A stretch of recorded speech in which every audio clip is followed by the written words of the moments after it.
Did you hear that? I've been trying to make this video for like 3 days now because I had activity on Sunday evening, and they got close, like within 20 feet behind me. Basically what happened is I went out there for like 25, almost 30 minutes, nothing happened. Then there were a few throws and then very obvious breaks kind of out in front of me and to the left, like normal. And then after that happened, a few minutes later, there was a very obvious, very loud snap sound, 20, 25 feet max, directly behind me. Now, obviously, I don't use a flashlight. I had the thermal around my neck. I turned and looked, and then I heard the stepping, and then the running off, and then there is a very, very low, you can barely hear it, but there is a vocal in there that sounds like ya, ya, ya.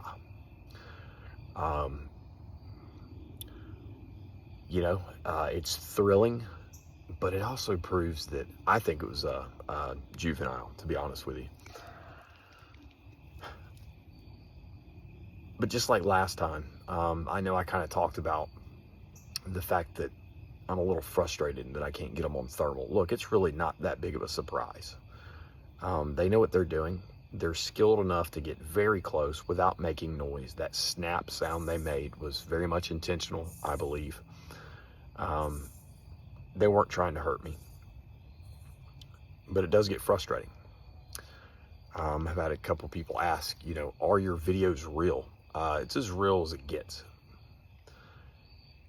And I don't know, maybe I've never brought it up before, but everything that we do, this entire channel, we don't make a dime.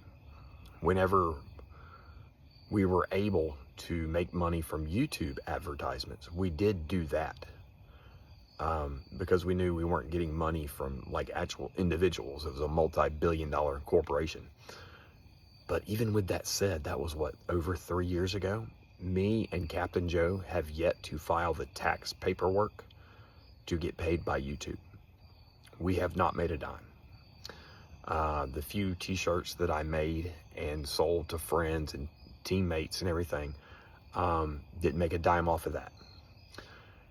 Between the YouTube channel, Facebook, TikTok, a second YouTube channel that I started that I didn't really do anything with, and Instagram, the podcast that we were doing, interviews, and doing the research itself, we pretty much set this thing up like a small business, like a lot of people do, and intentionally made no money while doing it.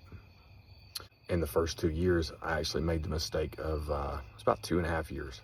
I sat down and actually did the math, and figured out how much money I'd spent. I spent about $15,000 on equipment, camping equipment and cameras and everything else, with no intention or hope of getting any of that money back. Everything that I do and everything that everyone else does that's involved, we do it out of the passion and the mission of trying to prove these things exist. I do not believe that these things are violent in my area, but I had to know that for sure. My wife and kids live here. I have a massive wildlife management area right behind my property.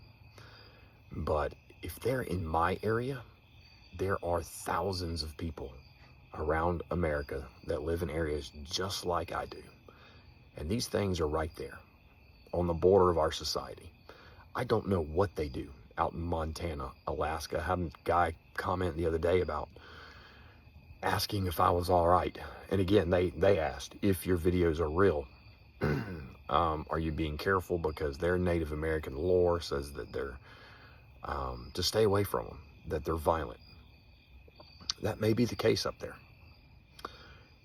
I have not seen that here, but this is 7 years of very slow, gradual progression to where I intentionally quit being aggressive towards them And in turn, I believe it's created this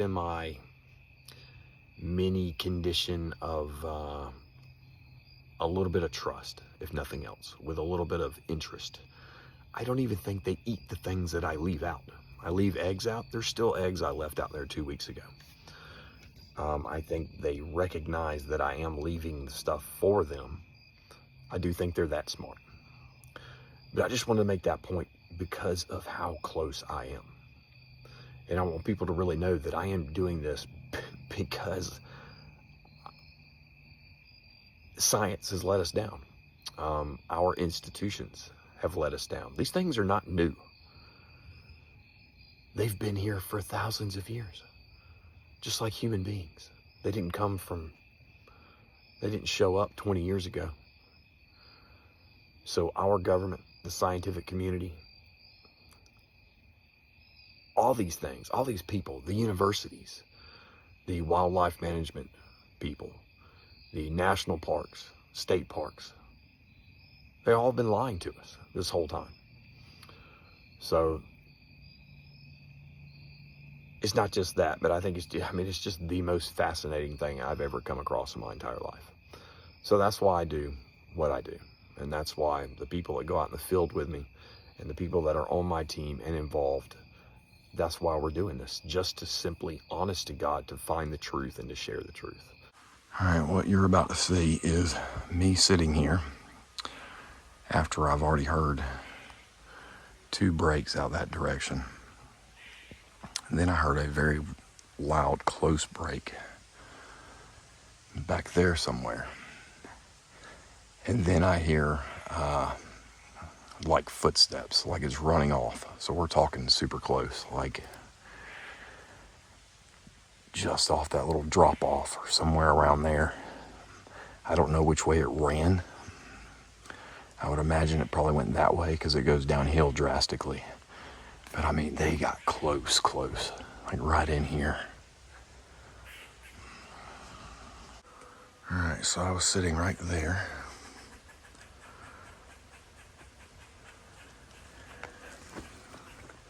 And that break was somewhere right down in here.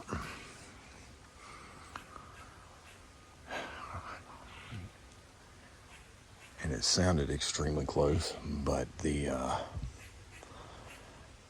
crazy that, I couldn't see anything. I could hear it run off. But if it's on all 4 by the time I get over here, it's, I don't know. They know what they're doing.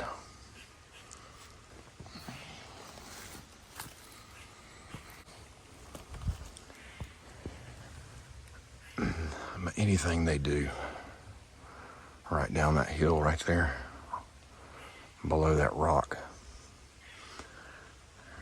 there's that drop off right there. When I'm sitting here facing this direction, they can just get away with it, I guess.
That's me.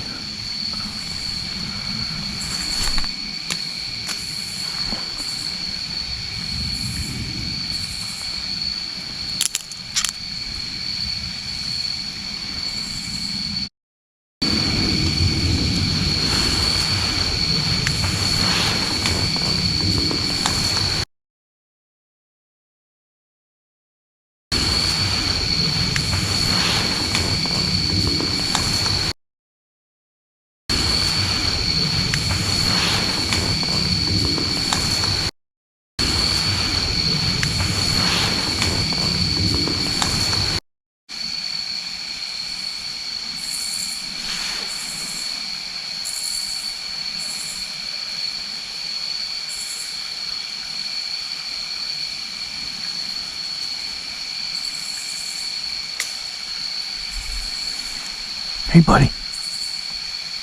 That was a very close break. That was very close. Oh, shit.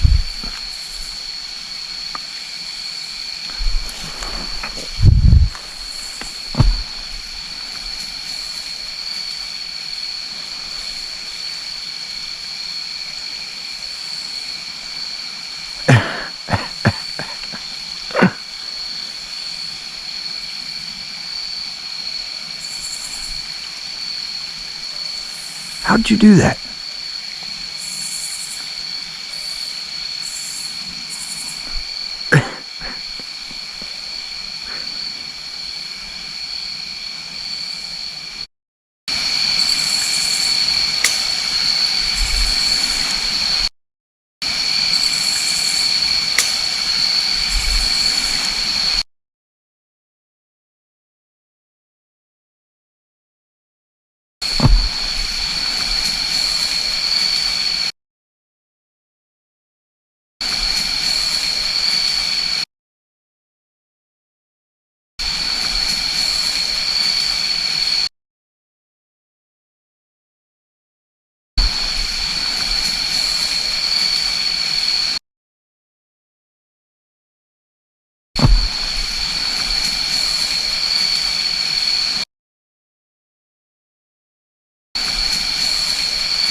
There's a throw. There you go.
There's another one.